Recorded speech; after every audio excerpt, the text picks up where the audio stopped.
ನಮಸ್ತೆ. ಬೆಂಗಳೂರು ಪೂರ್ವ ವಿಭಾಗದ ಹುಡಿ ಬ್ಲಾಕ್ಗೆ ಮಹಿಳಾ ಅಧ್ಯಕ್ಷೆಯಾಗಿ ಬ್ಲಾಕ್ ಅಧ್ಯಕ್ಷೆಯಾಗಿ ಶಾಂತಿ ಅವ್ರನ್ನ ನೇಮಕಾತಿ ಮಾಡಲಾಗಿತ್ತು. ಈಗ ಅವರ ಕೆಳಗಡೆ ಬ್ಲಾಕ್ ಸಮಿತಿ ವಿಭಾಗಕ್ಕೆ 3 ಜನ ಉಪಾಧ್ಯಕ್ಷರನ್ನ ನೇಮಿಸಲಾಗಿದೆ.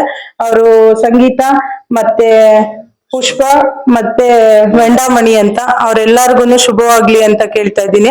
ಮತ್ತೆ ಜೊತೆಗೆ ಅವರು ಎಲ್ಲರೂ ಒಗ್ಗಟ್ಟಿಂದ ಕೂಡಿ ಎಲ್ಲರೂ ಒಗ್ಗಟ್ಟಾಗಿ ಇದ್ದಾರೆ. ಈಗ ಒಗ್ಗಟ್ಟಿಂದ ಸೇರಿ ಅಲ್ಲಿ ಯಾವುದೇ ಕುಂದುಕೊರತೆಗಳು ಇದ್ರೂನು ಶಾಂತಿ ಅವರು ಅಲ್ಲಿನ ಬ್ಲಾಕ್ ಅಧ್ಯಕ್ಷರು ಅಲ್ಲಿ DCC ಅಧ್ಯಕ್ಷರು ಎಲ್ರನ್ನು ಭೇಟಿ ಮಾಡಿ ಅವ್ರದ್ದು ಎಲ್ಲಾ ಕುಂದುಕೊರತೆಗಳನ್ನ ನಿವಾರಿಸ್ಬೇಕು ಅಂತ ಹೇಳ್ತಾ ಇದ್ದೀನಿ. ಮತ್ತೆ ನಾವು ಅವ್ರ ಬೆಂಬಲವಾಗಿರ್ತೀವಿ ಅಂತ ಹೇಳ್ತಾ ಇದ್ದೀನಿ ಸರ್. ಈಗ ಕಾರ್ಪೊರೇಟ್ ಎಲೆಕ್ಷನ್ಗೆ ಬಹಳಷ್ಟು ಹೆಣ್ಮಕ್ಳಿಗೆ 50% ಮೀಸಲಾತಿ, 50% ಎಬವ್ ಬಹಳ ಉತ್ಸಾಹ ತೋರಿಸ್ತಾರೆ. ಹೆಣ್ಮಕ್ಳು ಬಹಳ ಖುಷಿ ಪಟ್ಟು ಕಾರ್ಪೊರೇಟ್ ಎಲೆಕ್ಷನ್ಗೆ ಕಾಂಟೆಸ್ಟ್ ಮಾಡ್ತಾರೆ. ಆ ಹೆಣ್ಮಕ್ಳ ಬಗ್ಗೆ ಏನ್ ಹೇಳಕ್ಕೆ ಇಷ್ಟಪಡ್ತೀರಾ? ಅದು ಈ ಸರ್ಕಾರ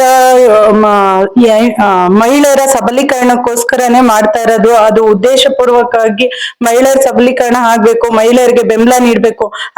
ಮೊದ್ಲಿಗೆ ಇರೋದು ಪಕ್ಷ ನಮ್ದು ಮಹಿಳೆಯರಿಗೋಸ್ಕರನೇ ಇರೋಂತ ಪಕ್ಷ ಅಂದ್ರೆ ಕಾಂಗ್ರೆಸ್ ಅಂತ ಹೇಳಕ್ ಖುಷಿ ಪಡ್ತೀನಿ. ಯಾಕೆಂದ್ರೆ ಅಷ್ಟು ಬೆಂಬಲ ನೀಡುವಂತ ಪಕ್ಷ ಅಂದ್ರೆ ಕಾಂಗ್ರೆಸ್ ಪಕ್ಷ. ಹಂಗಾಗಿ ಅವರು ಮುಂದಿನ ದಿನಗಳಲ್ಲಿ ಮಹಿಳೆಯರಿಗೆ ಒಳ್ಳೆ ಬೆಂಬಲವಾಗಿ ನಿಲ್ಬೇಕು ಅಂತ ಈ ತೀರ್ಮಾನವನ್ನು ತೆಗೆದುಕೊಂಡಾಗಿದೆ. ಅದಕ್ಕೆ ನಮ್ಮ ಕಡೆಯಿಂದ, ನಮ್ಮ ಬೀದಿ ಬದಿ ವ್ಯಾಪಾರಿಗಳ ವಿಭಾಗದ ಕಡೆಯಿಂದ ನಮ್ಮ ಎಲ್ಲಾ ಮಹಿಳೆಯರಿಂದನೂ ಬೆಂಬಲ ಯಾವಾಗ್ಲೂ ಇದ್ದೇ ಇರುತ್ತೆ ಸರ್.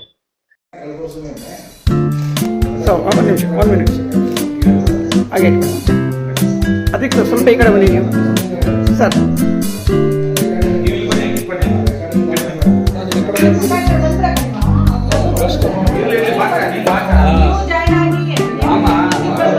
ನೀವು ಬರ್ರಿ,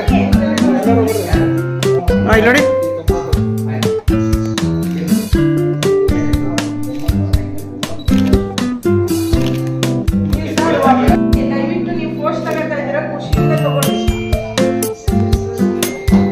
ಮೇಡಮ್ ಇಲ್ಲಿ ನೋಡಿ.